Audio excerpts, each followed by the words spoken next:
السلام علیکم ورحمۃ اللہ وبرکاتہ۔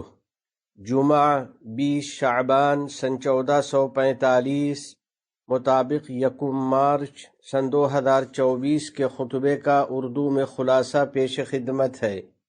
خطبے کا موضوع نماز قائم کرنے اور اس کو صحیح وقت پر ادا کرنے کی فضیلت و ثواب۔ الحمدللہ رب العالمین وأشهد أن لا إله إلا الله وحده لا شريك له وأشهد أن سيدنا ونبينا محمدا عبد الله ورسوله فاللهم صل وسلم وبارك على سيدنا ونبينا محمد وعلى آله وصحبه أجمعين وعلى من تبعهم بإحسان إلى يوم الدين۔ رفیقان ملت اسلامیہ، میرے عزیز بھائیو، اسلام میں نماز کی بہت زیادہ عظمت و فضیلت ہے۔ ایک دن نبی کریم صلی اللہ علیہ وسلم اپنے اصحاب کے پاس تشریف لائے جو نماز کا انتظار کر رہے تھے، تو آپ صلی اللہ علیہ وسلم نے ان کے اس عمل کی تعریف کرتے ہوئے دریافت فرمایا، ما یجلسکم ہا ہنا، کس چیز نے تمہیں یہاں بٹھا رکھا ہے؟ انہوں نے عرض کیا، یا رسول اللہ، ہم نماز کا انتظار کر رہے ہیں۔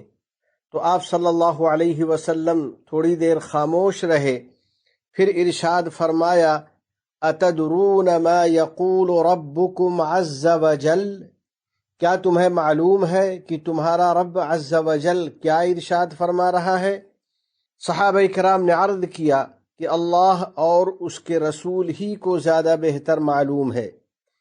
تو حضرت صلی اللہ علیہ وسلم نے ارشاد فرمایا، فإن ربكم عز وجل يقول من صلى الصلاة لوقتها وحافظ عليها ولم يضيعها استخفافا بحقها فله علي عهد أن أدخله الجنة۔ بلا شبہ تمہارا رب عز وجل ارشاد فرما رہا ہے، جس نے نماز کو اس کے وقت پر ادا کیا اور اس پر محافظت کی اور اس کے حق میں کوتاہی کرتے ہوئے اس کو ضائع نہیں کیا، تو ایسے بندے کے لیے میرے ذمہ کرم پر یہ عہد ہے کہ میں اس کو جنت میں داخل کروں گا۔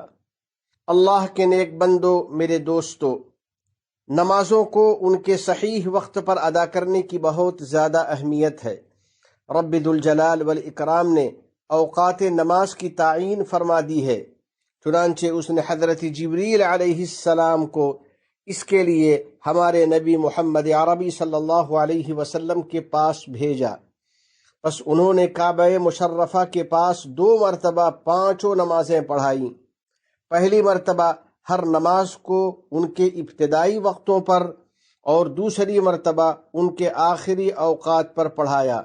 پھر فرمایا، یا محمد هذا وقت الانبیاء من قبلک الوقت فیما بین ہذین، اے محمد، یہ اوقات آپ سے پہلے انبیاء میں تھے اور نماز کا وقت ان 2 وقتوں کے درمیان میں ہے۔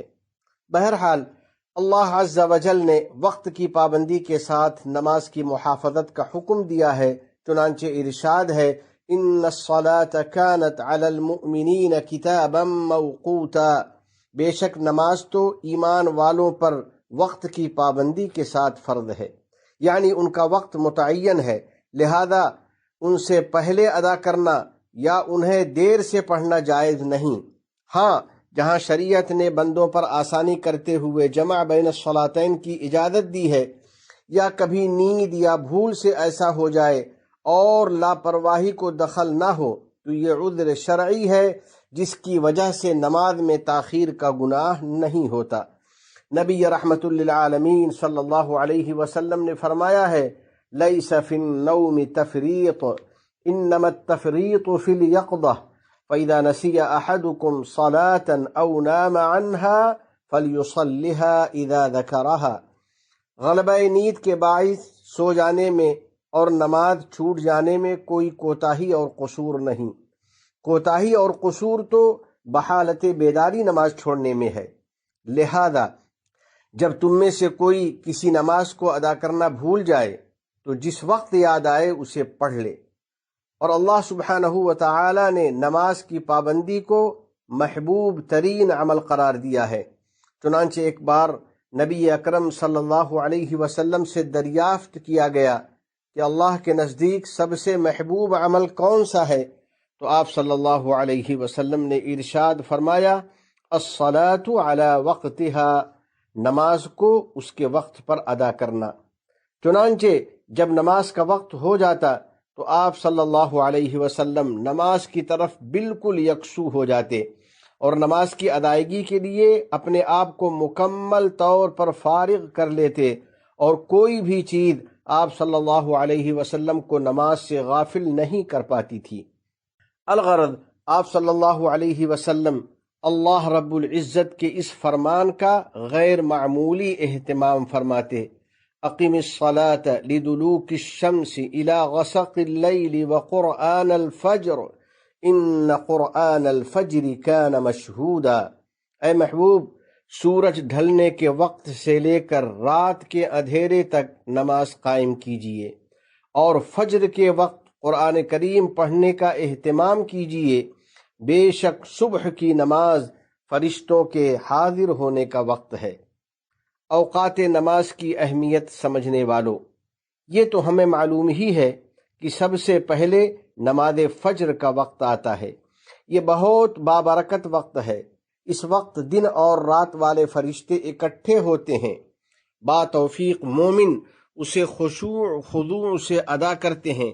ان کے اندر نماز کے ذریعے اپنے رب سے ملاقات کا شوق ہوتا ہے اور اپنے خالق جل جلالہ سے مناجات کا جذبہ ہوتا ہے۔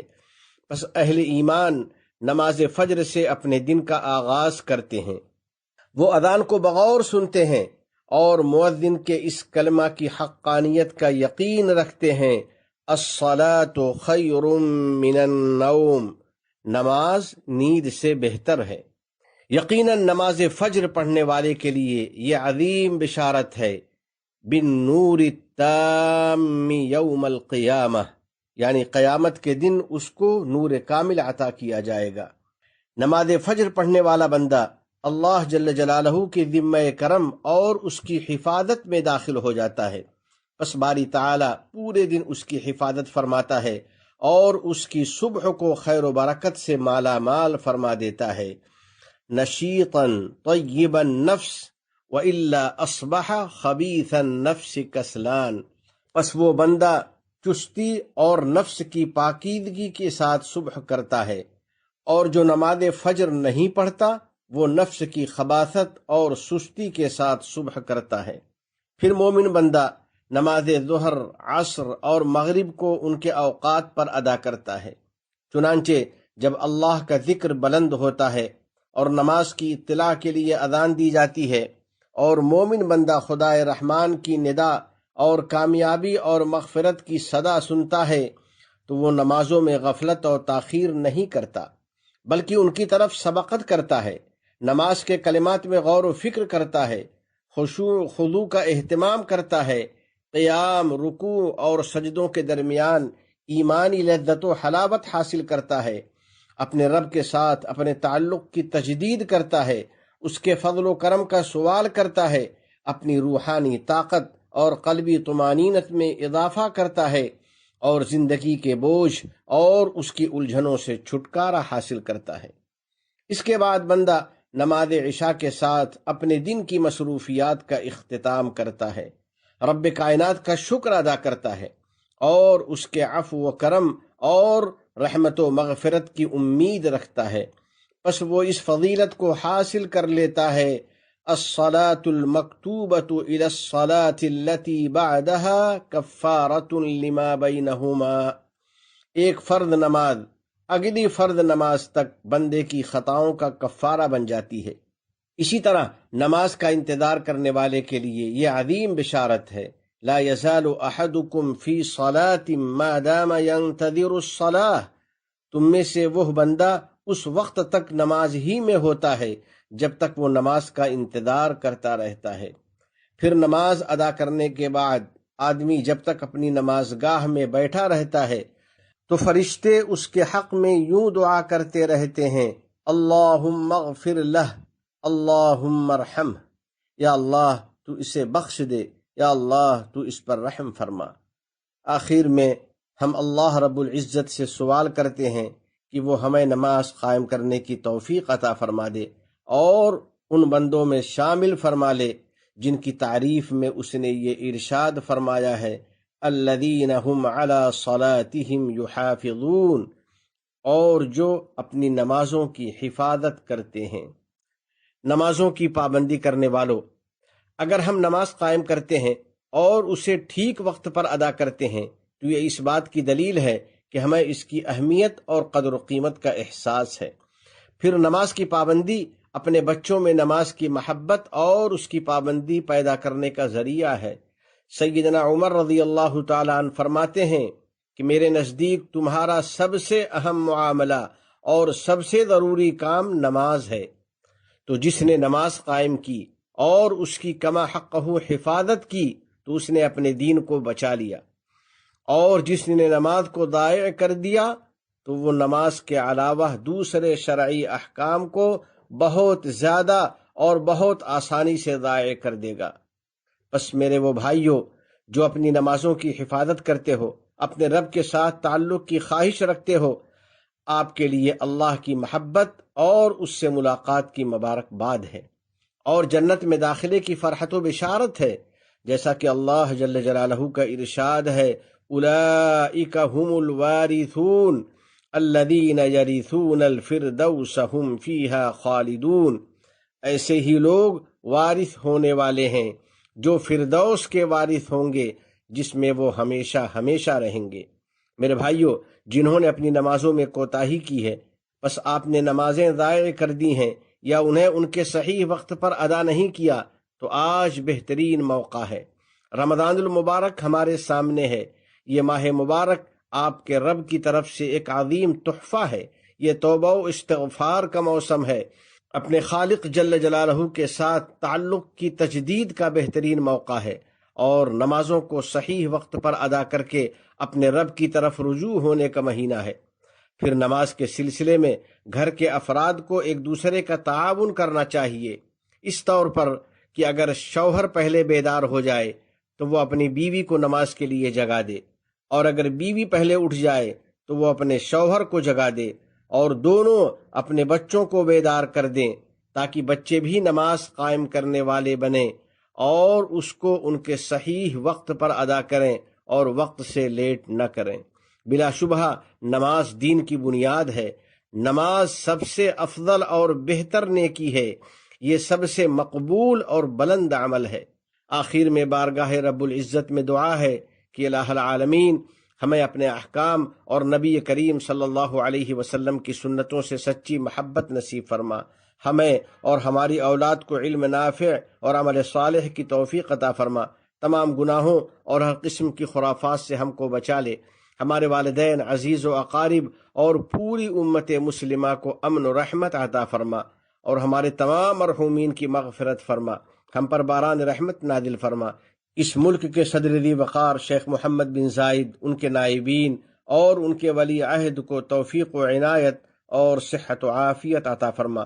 یا اللہ، شیخ زائد، شیخ مکتوم، شیخ خلیفہ بن زائد اور دیگر مرحومین شیوخ پر رحمت نازل فرما۔ اس ملک کو دین و شریعت، علم و ثقافت، عزت و احترام، تعمیر و ترقی، صفائی و پاکیزگی اور حسن و جمال کا وطن بنا۔